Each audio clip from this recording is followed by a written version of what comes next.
Welcome to A Vision for You. We are an 11-step focused Alcoholics Anonymous meeting. We are based in Reno, Nevada. We meet at the Triangle Club on Wednesday evenings at 7 p.m. and on Sunday mornings at 10 a.m. at the Dryers Club.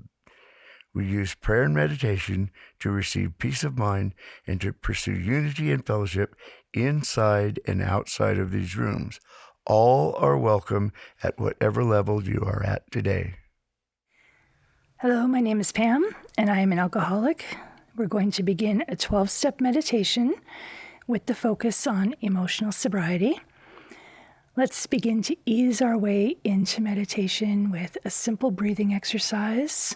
We will breathe in for a count of 4, hold for 4, release slowly to a count of 4, and pause. We will do that 4 times. Let's begin in, hold, release, and pause. In, hold, out, and pause. In again, hold, out, pause. Last one like that. In, hold, out, and pause.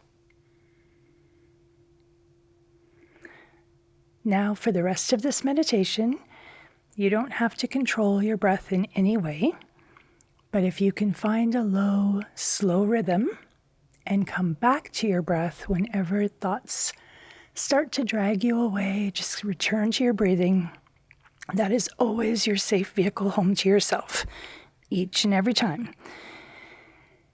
So we'll just do a quick little body scan, just noticing any areas of tension or tightness, anything that might want to let go and just untangle on its own. Starting at the top of your scalp and just moving down slowly, noticing your eyes, breathing into any tension around your jaw or neck area. Relaxing your shoulders.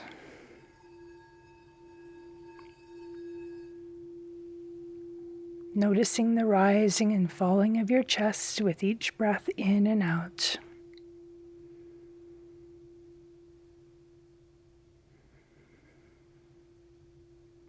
Adjusting your spine in any way necessary to make you more comfortable.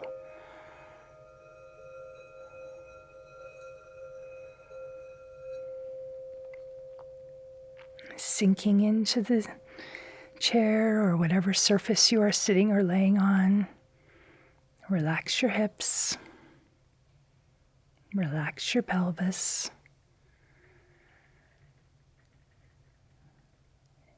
Notice your legs if they want to stretch, if they want to be more firmly planted into the floor, planted into the surface that you're sitting on. And then with your next exhale, just release any tension anywhere in your body and just allow yourself to sink into this moment.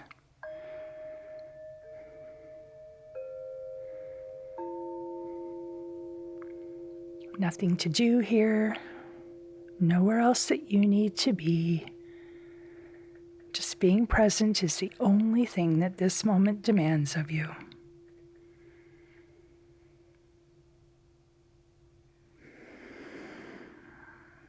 And we will begin finding emotional sobriety through the 12 steps.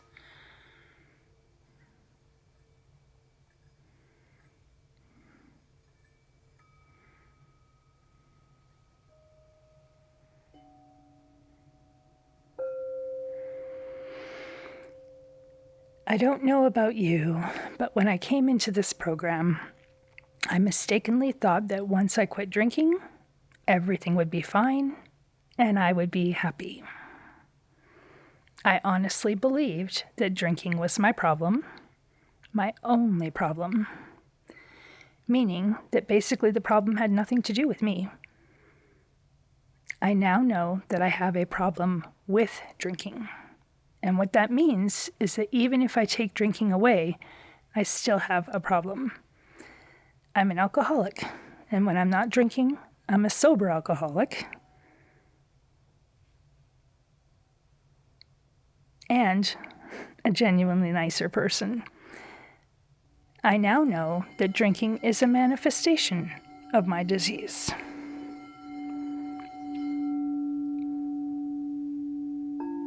But even when I'm not drinking, my disease lives in the way I think and in the way I feel. Feelings were another big surprise for me when I got sober, because I believed that once I put down the bottle, I would suddenly be remarkably happy. It was a complete shock to my system when I did put down the bottle and was greeted instead by bottled up emotions. I felt like I cried for months. And when I couldn't stop crying, then I got mad. Tears of grief turned into tears of anger, and I cried some more.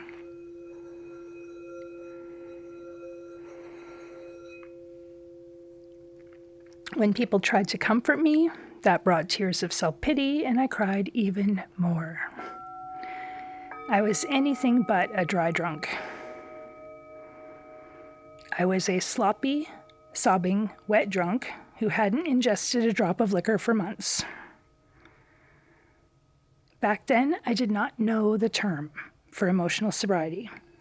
And even if someone had told me, I probably wouldn't have understood, and I don't know if I would have cared.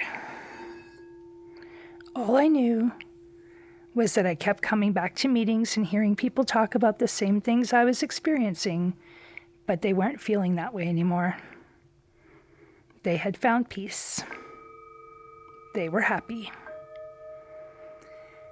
They still had bad days, but they now had the tools to get through them. I wanted what they had, and though I did not have the words for it at the time, that thing was emotional sobriety.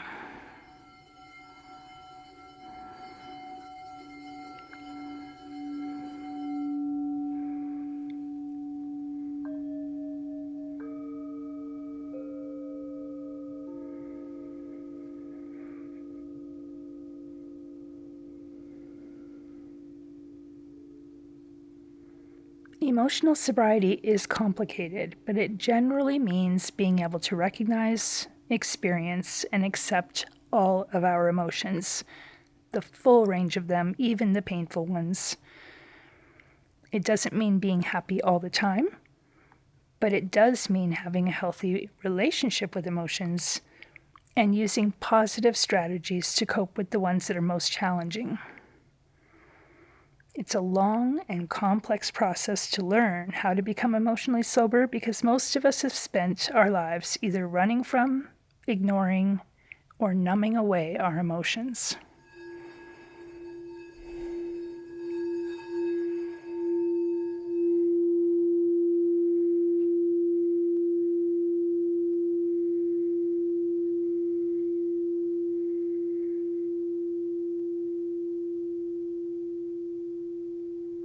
The big book talks a lot about emotional sobriety, and for good reason. Beyond the physical allergy to alcohol, alcoholism is a disease of the mind, body, and spirit. Without focusing on our emotional health and learning how to handle strong emotions, such as anger and fear, we are in much greater danger of relapse.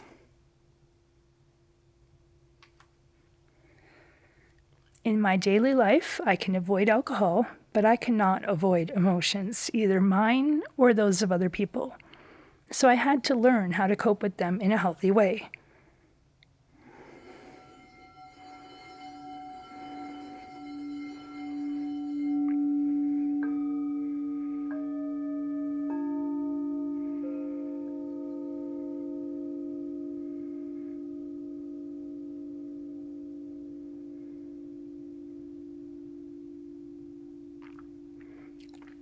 One of the gifts of sobriety for me has been the ability to be fully present with all of my emotions. I call it a gift because my emotions, the full palette of them, are what makes me fully human. It took some time to get there, and I am still not perfect at it. There are days when I pray for strength, and other days when I don't want to feel anything. I have realized that I wouldn't know how good happiness feels unless I also knew what sadness felt like. I wouldn't know peace unless I had also experienced chaos. And I probably couldn't appreciate boredom if I hadn't lived through my share of stressful times.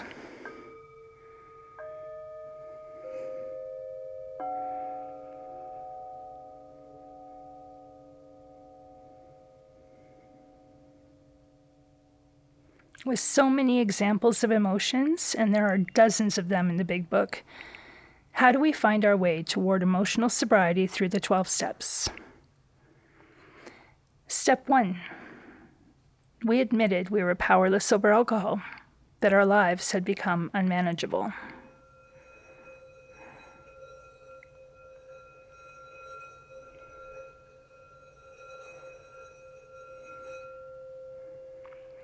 In this step, we admit that we're powerless over alcohol, but I think if we're honest, we would actually see that we were probably powerless over our emotions too.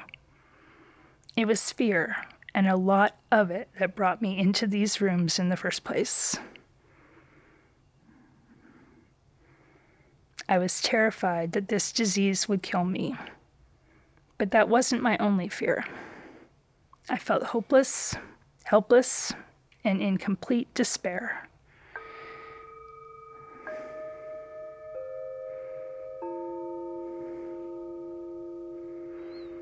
I didn't know what would happen if I reached out for help, but I knew anything had to be better than what I was experiencing.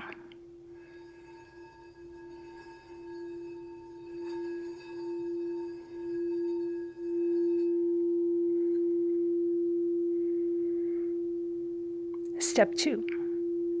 Came to believe that a power greater than ourselves could restore us to sanity. In this stage, our lives are chaotic. We've admitted we have a problem, but we haven't really seen the solution yet.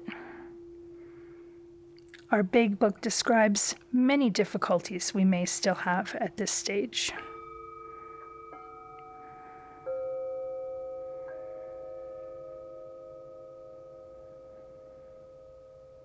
We may have problems with relationships, can't control our emotional natures, we're prey to misery and depression, sometimes couldn't make a living, we had a feeling of uselessness, we're full of fear and unhappiness, and couldn't be of real help to other people.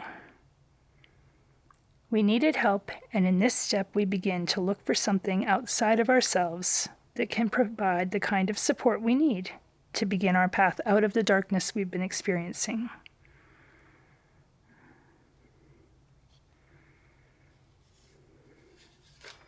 Step 3. Made a decision to turn our will and our lives over to the care of God as we understood Him.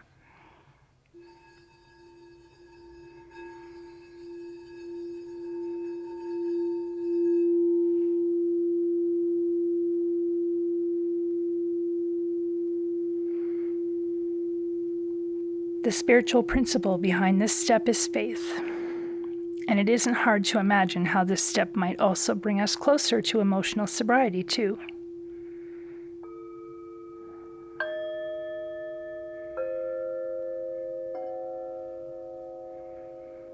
In this step, we get to make a decision. We are asking for the help from a God of our understanding, and we are placing ourselves in His care. Maybe we don't understand God, and that's okay too.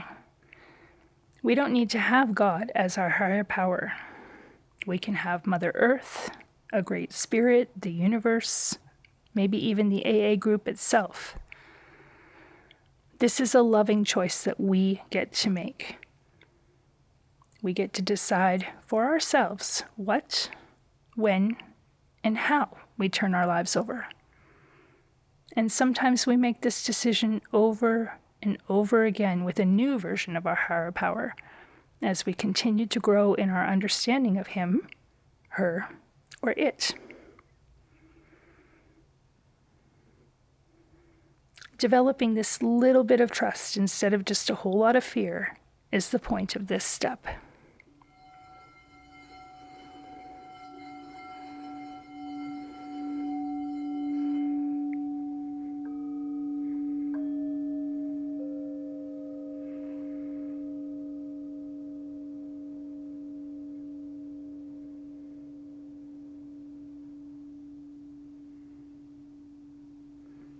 Step 4, made a searching and fearless moral inventory of ourselves. In this step, we are making huge strides toward emotional sobriety. The Big Book says, in this step, we see how our erratic emotions have victimized us, and that by discovering what our emotional deformities are, we can move toward their correction.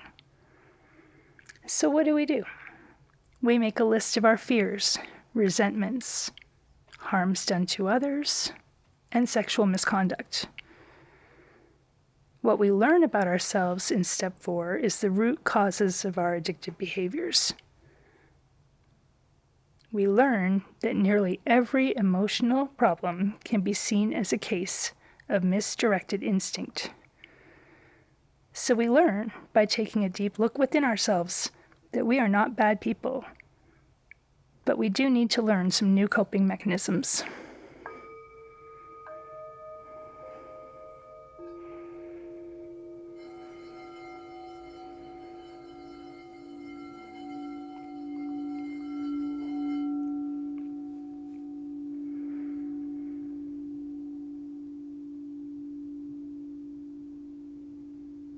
Step 5. Admitted to God, to ourselves, and to another human being the exact nature of our wrongs. When we've completed our inventory, we share it out loud with another person.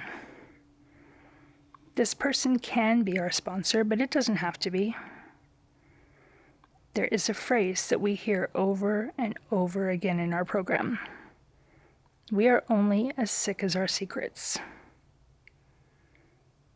As we share our inventory out loud, we are told in the 12 by 12 that the dammed up emotions of years break out of their confinement and miraculously vanish as soon as they are exposed.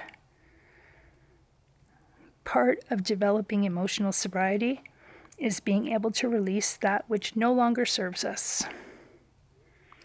And that leads beautifully into the next step.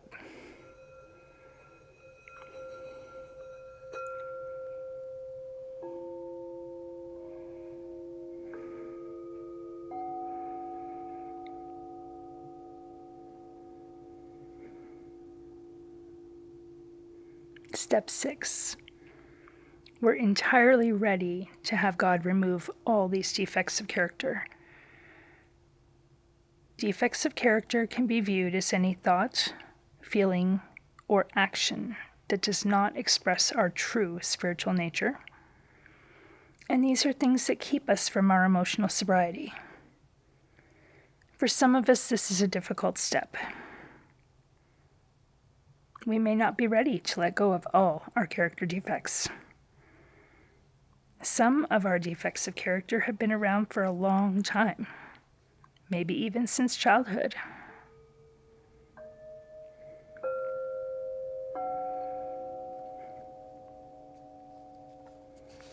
Some of them may even have served a protective function at one time, but now they've morphed into something toxic, and they are no longer serving our best interests.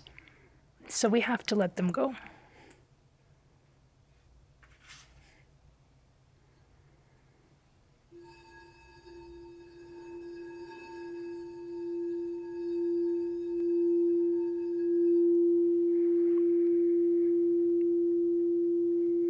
Step 7. Humbly ask Him to remove our shortcomings.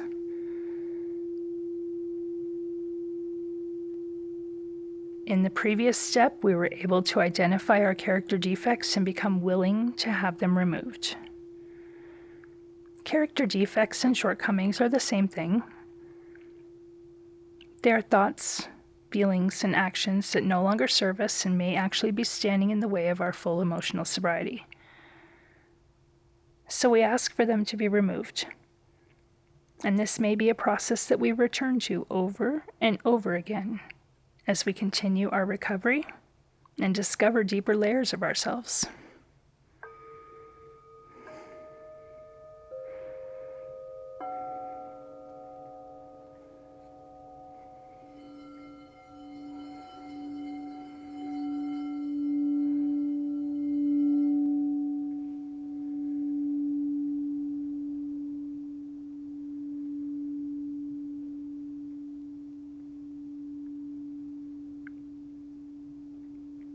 Step 8.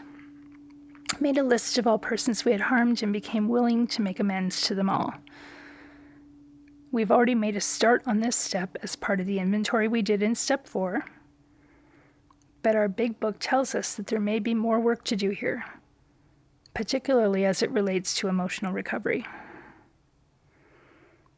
We are told that sometimes our damaging emotional conflicts exist below the level of consciousness, and that in many instances, we find that though the harm done to others has not been great, the emotional harm done to ourselves has.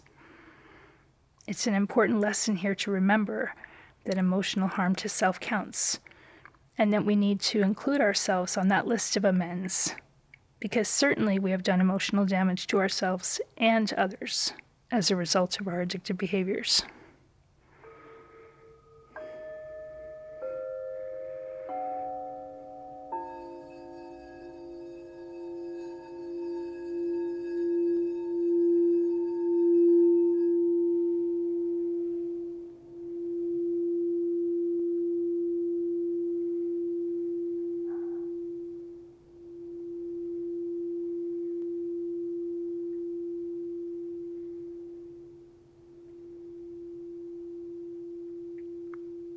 Step 9.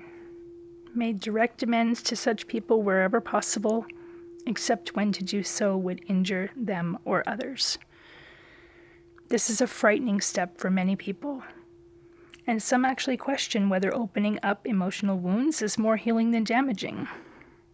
For the purpose of this step, if it would cause injury to deliver amends directly, then we don't do it. Instead, we may complete this step with a living amends, meaning that we structure our lives in such a way that we never cause that harm to a person again. This is a loving step that we take for ourselves and others, and it's a huge step toward building emotional recovery.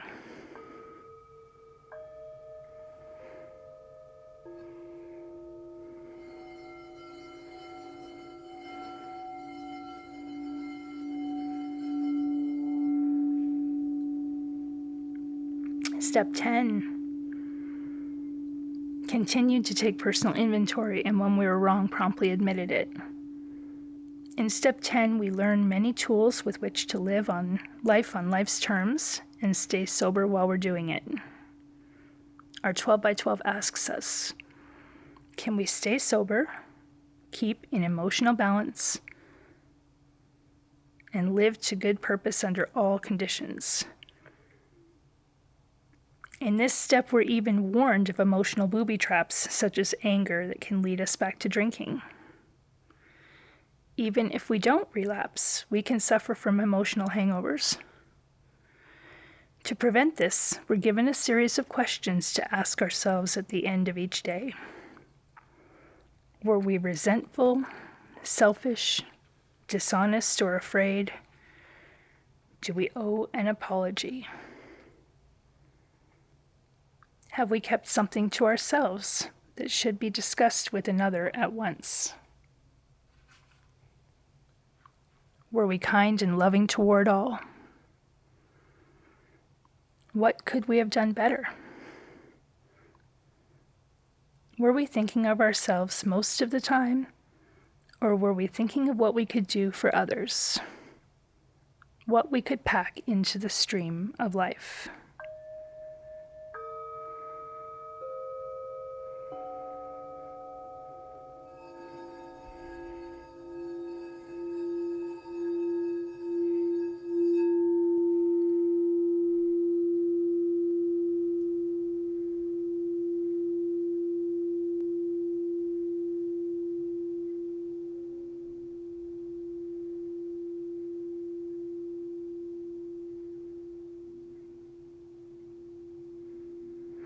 When we find ourselves caught up in difficult emotions, we are given another tool to use. We are told that a spot check inventory taken in the midst of such disturbances can be of great help in quieting stormy emotions. And I have also found that one of the best ways to stay grounded through difficult emotions comes to us through the next step.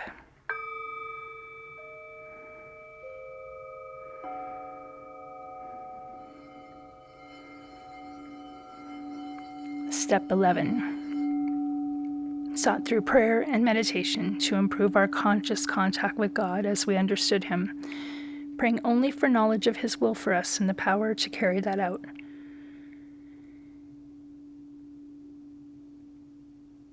We are told that during times when our emotional disturbance is great, we are more sure to keep our balance if we remember and repeat to ourselves a particular prayer or phrase that has appealed to us in our morning reading or meditation.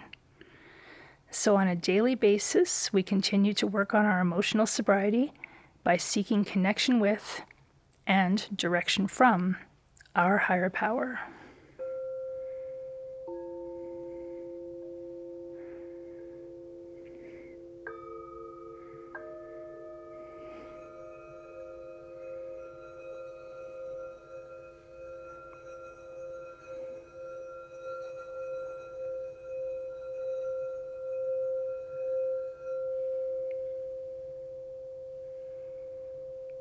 Step 12. Having had a spiritual awakening as a result of these steps, we try to carry this message to others, especially alcoholics, and to practice these principles in all our affairs. We are told in our 12 by 12 that after we come into AA, if we go on growing, our attitudes and actions towards security, emotional security, and financial security commence to change profoundly. As we continue to work our way through the steps, using the tools we've learned along the way, we find that we are not only physical sober, meaning that we no longer put alcohol or other substances into our bodies, but we are able to handle many of the emotional conflicts that used to plague us as well. Here we begin to practice all 12 steps of the program in our daily lives so that we and those about us may find emotional sobriety.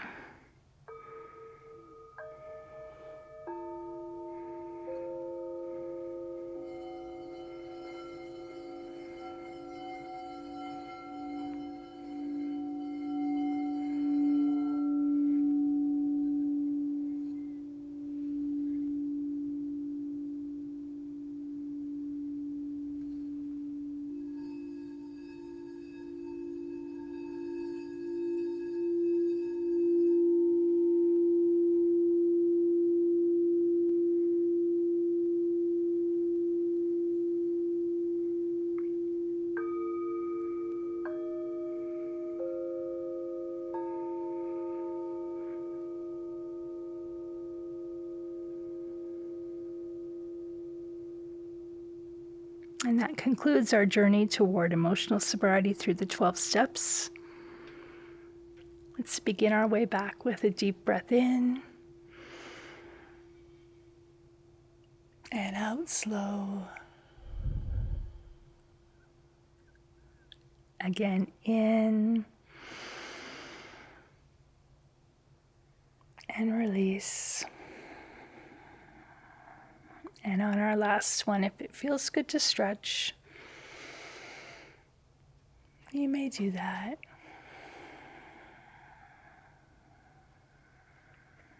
Thank you for allowing me to be of service today.